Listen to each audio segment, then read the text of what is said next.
Hans, I really saw a gentle but real market reaction today. What is the backstory on the set of Russian troops wrapped around the Ukrainian border? Well, what markets are looking for here is a little bit of intelligence, right? They wish they had those satellite maps that the Pentagon has. There's a report yesterday afternoon that showed that the troop buildup was just a little bit stronger and was a little bit more pronounced than had previously thought.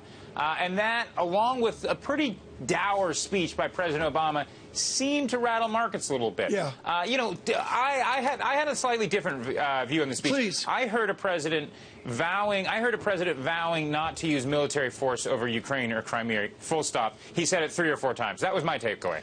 Within this, what is the state of NATO? Again, in the newspapers on Bloomberg News this morning, I would suggest a real debate about, is it NATO alone or is it NATO led by the United States? Which is it? Well, there's not that much of a difference, right? Because the other countries don't have the assets, which is why President Obama was chiding and prodding his, NATO allies to spend more. I mean, yes, there are other countries that have bases, but look, the U.S. has contracted its NATO footprint as well, right? It's not like we have a massive amount. The U.S. doesn't have a massive amounts of assets in Germany most of them are in Germany, but you have a few planes outside. You've got Germany, UK, and that's about it.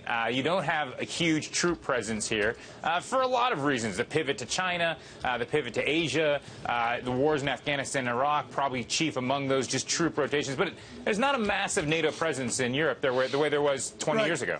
Hey, Hans, Mr. Putin has gone curiously quiet. What are people on the ground in Europe telling you about his likely next move?